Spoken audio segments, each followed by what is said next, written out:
नमस्कार.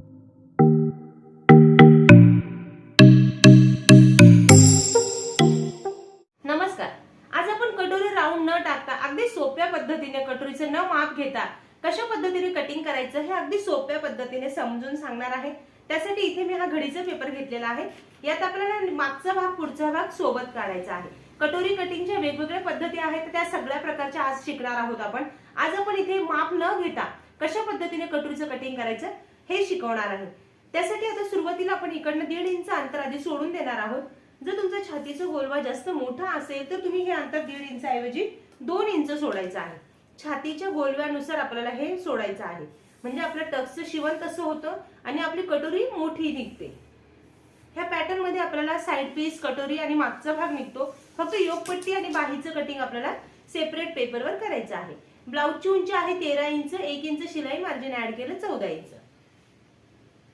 आता आज आपण हे 30 छातीच्या मापाचं पेपर पॅटर्न शिकतोय, त्यामुळे सगळी चार्ट मधली माप 30 छातीच्या मापानुसार आपल्याला घ्यायची आहे. त्यानंतर इथे शोल्डरचं माप घ्यायचं. आपण शोल्डर घेणार आहोत 5.25 इंच. पेपर पॅटर्नची ही पद्धत अगदी सोपी आहे, लक्षात घ्या.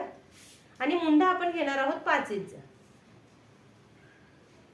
ही माप आहे अशीच टाकायची, यात बदल करायचा नाहीये. प्रत्येक छातीनुसार ही माप वेगवेगळी आहेत हे लक्षात ठेवा. त्यानंतर इथे आपल्याला घ्यायचा छातीचा चौथा भाग. छातीचा चौथा भाग येणार 7.5 इंच. हे 7.5 इंचावर मार्किंग केलं. मार्किंग ह्या पॉइंट पासून घ्यायचं. हे सोडलेलं अंतर सोडून आपल्याला हे अंतर घ्यायचं आहे, लक्षात घ्या. इथून आपल्याला टेप धरायचा आहे आणि मग आपल्याला हे 7.5 इंचावर मार्किंग करायचं आहे आणि तिथून पुढे आपल्याला 2 इंच शिलाई मार्जिन वाढवून घ्यायचं आहे. पेपर कटिंगवरच आपण सगळं शिलाई मार्जिन वाढवून घेतो. एक्स्ट्रा कटिंग करताना वाढवण्याची गरज नाहीये. त्यामुळे तुम्ही ज्यावेळेस ब्लाऊजवरून माप घेता, परफेक्ट माप घ्या. ब्लाऊजवरून किंवा अंगावरून जेव्हा माप घेता त्याच्यावरचं परफेक्ट माप घ्या. त्याच्यात काहीही वाढवायचं नाहीये, कारण कटिंग मध्ये ते सगळी माप आपण वाढवून घेतो.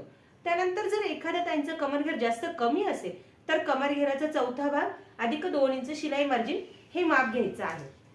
त्यानंतर मुंड्यांचे आकार द्यायचे. ह्या पॉइंट पासून आपल्याला बाहेरच्या बाजूला 1.5 इंचावर मार्किंग करायचं आणि हे पॉइंट मॅच करत फक्त आपल्याला हा वरती शोल्डरकडे हात न्यायचा. हा झाला मागच्या मुंड्याचा आकार. पुढच्या मुंड्याच्या आकारासाठी इकडे 1 इंचाचं मार्किंग केलं, इकडे 1 इंचाचं मार्किंग केलं.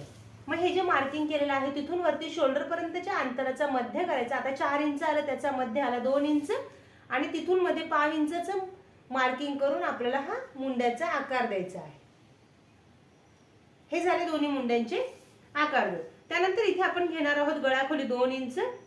ज्या ताईंना तयार शोल्डरची पट्टी मोठी हवी असेल तर गळाखोलीचं अंतर कमी करा. ज्या ताईंना शोल्डरची पट्टी छोटी हवी आहे त्यांनी गळाखोलीचं अंतर वाढवून घ्यायचं आहे. मात्र ह्या शोल्डरच्या अंतरात काहीही बदल करायचा नाहीये. हे अंतर आहे असंच ठेवायचं आहे. त्यानंतर इथे पुढच्या गळ्याची उंची अधिक अर्धा इंच शिलाई मार्जिन. 5.5 इंचाचा गळा आहे, अर्धा इंच शिलाई मार्जिन ऍड केलं 6 इंच. पेपर पॅटर्न मध्ये किचकटपणा कुठेच नाही, लक्षात घ्या. अगदी सुटसुटीत पेपर पॅटर्नचं कटिंग आहे. अशाच पद्धतीने सगळं कटिंग करा. आणि इथे कोपऱ्यात गळ्याला आकार दिला. गळ्यांचे आकार तुम्ही तुमच्या आवडीनुसार घेऊ शकता. इकडच्या बाजूने मी योगपट्टीसाठी 2 इंचाचं मार्किंग केलं, फिटिंगच्या बाजूकडनं 2 इंचाचं मार्किंग केलं. हे अंतर पट्टीने जोडून घेऊया.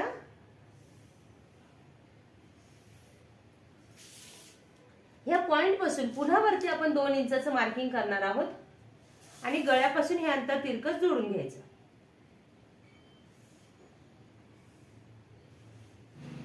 त्यानंतर आपल्याला इथे आपण नेहमीच्या पद्धतीने कटोरी राऊंड टाकतो. तर कटोरी राऊंड न टाकता इकडनं फिटिंगच्या बाजूकडनं आपल्याला 4.5 इंचावर मार्किंग करायचं आहे आणि हे अंतर पट्टीने जोडून घ्यायचं. 4.5 इंचाचं फक्त तिकडनं मार्किंग करायचं हे लक्षात ठेवा. फिटिंगच्या बाजूकडनं इकडे 4.5 इंचाचं मार्किंग केलं आणि इकडे हे अंतर तिरकस जोडून घेतलं. मग हे जे अंतर घेतलं हे अंतराचं मध्य करायचं आपल्याला आणि मध्यापासून आपल्याला 2 इंचाचं खाली मार्किंग करायचं आहे आणि हे अंतर दोन्ही बाजूकडे जोडून घ्यायचं. हे अगदी कटोरी कटिंगची सोपी पद्धत आहे, लक्षात घ्या. शिवण तुम्हाला अगदी परफेक्ट आलं पाहिजे हे लक्षात ठेवा. तुमचं पेपर पॅटर्न परफेक्ट तर तुमचं ब्लाऊज परफेक्ट असणार आहे. ह्या मुंड्याच्या पॉइंट पासून आपल्याला इकडच्या बाजूला 1.5 इंचावर मार्किंग करायचं आणि हा कटोरीचा गोलाकार द्यायचा. गोलाकार देताना आपला हात असा साइड पीस कडनं गोल वळायला पाहिजे, लक्षात घ्या. मग हा वळत असा ह्या पॉइंटला यायचा हात आणि वरती गळ्याकडे जोडून घ्यायचं. हे बघा अगदी सुंदर गोलाकार अशी ही कटोरी तयार होते. आणि ज्यावेळेस आपण ह्या टक्सचं शिवण करणार आहोत, आडवा टक्स आपण हा 1.5 इंचाचा शिवणार आहोत आणि उभा टक्स आपण 2.25 इंचाचा घेणार आहोत। ब्लाऊजची उंची कमी आहे त्यामुळे टक्सची पण उंची आपण कमी घेणार आहोत। 2.5 ते 2.25 इंचापर्यंत टक्सची उंची आपल्याला घ्यायची आहे आणि हा टक्स अशा पद्धतीने शिवला जाणार आहे। आता याचं कटिंग करून घेऊया आणि मग हे कपड्यावर ठेवायचं कसं हे समजावून सांगते। नवीन बघणाऱ्यांनी जर अजून चॅनलला सबस्क्राइब केलेलं नसेल तर चॅनलला सबस्क्राइब करून नवनवीन व्हिडिओच्या अपडेटसाठी बेल आयकॉन ऑलला क्लिक करा आणि व्हिडिओला लाईक करून जास्तीत जास्त शेअर करा।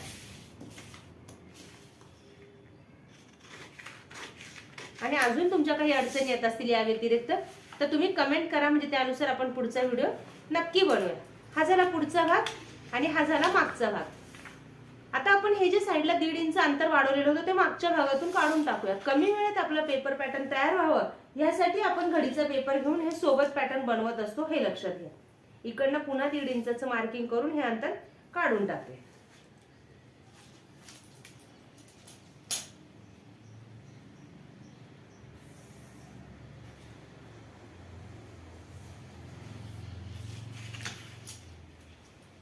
ब्लाऊजचं कटिंग सोपं आहे। एकदा तुम्हाला मेजरमेंट कशा पद्धतीने टाकलं गेलं पाहिजे सगळं एकदा कळालं ना तर पेपर पॅटर्न बनवणं काही अवघड नाही। अगदी कमी वेळात 5 मिनिटात तुमचं पेपर पॅटर्न बनवून तयार होतं। इथे पुन्हा गळाखोलीचं अंतर घेतलं 2 इंच। गळ्याची उंची आपल्या आवडीनुसार घ्यायची आहे। गळ्याची उंची अधिक अर्धा इंच शिलाई मार्जिन, 9.5 इंचाचा गळा आहे, अर्धा इंच शिलाई मार्जिन ऍड केलं 10 इंच। पट्टीचा वापर करा पॅटर्न बनवताना, म्हणजे तुमचे आकार व्यवस्थित येते। वरती हे अंतर जोडून घेते आणि इथे कोपऱ्यात गळ्याला गोलाकार देते। आणि हा खालचा टक्स हा टक्स शिवणं फार गरजेचं आहे, लक्षात घ्या। आडवा टक्स आपण 3.5 इंचाचा शिवणार आहोत आणि उभा टक्स आपण 3.5 इंचाचा घेणार आहोत। गळ्याच्या उंचीपेक्षा 5 इंचाने छोटा घ्यायचा, कमी घ्यायचा। आणि या टक्सचं पूर्ण शिवण आपल्याला करायचं आहे 1 इंच, म्हणजे इकडची बाजू अर्धा इंच आणि इकडची बाजू अर्धा इंच। आता याचं कटिंग करून घेऊया।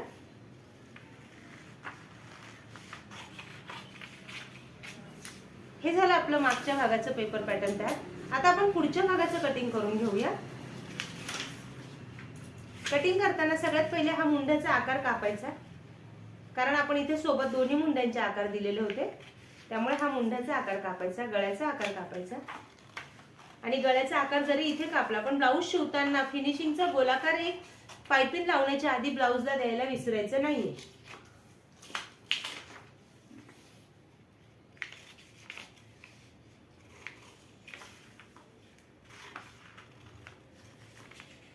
कटोरी अंगामध्ये खूप सुंदर बसते, ही अगदी गोलाकार बसते। हे झालं आपलं कटोरी आणि ही झाला आपला साइड पीस आणि हा झाला आपला मागचा भाग। योगपट्टीचं कटिंग आपण मागच्या व्हिडिओत बघितलं आहे। 4 आणि 3 इंचाची योगपट्टी आपल्याला इथे काढायची आहे आणि या ब्लाऊजला तुमच्या आवडीची तुम्ही कोणत्याही प्रकारची बाही लावू शकता। सर्व प्रकारच्या बाह्यांचे व्हिडिओ आपल्या युट्यूबला अपलोड आहे, तुम्ही सर्च करा आणि त्यानुसार बाहीचं कटिंग करू शकता। कपड्यावर ठेवताना हे पॅटर्न उभ्यात किंवा आडव्यात ठेवायचं आहे। फक्त कटोरीचं कटिंग करताना अशा क्रॉस कपड्यामध्ये ठेवायचं आहे, अशी उभी किंवा अशी आडवी ठेवायची नाहीये। अशी तिरपी कटोरी आपल्याला ठेवायची आहे, हे लक्षात ठेवा। म्हणजे गळ्याच्या पाइपिंगच्या पट्ट्या आणि कटोरीचं कटिंग अगदी सेम तिरप्या कपड्यामध्ये करायचं आहे। सेम अशाच पद्धतीने ब्लाऊजचं कटिंग करा आणि तुमच्या मापाचं ब्लाऊज शिवा। धन्यवाद।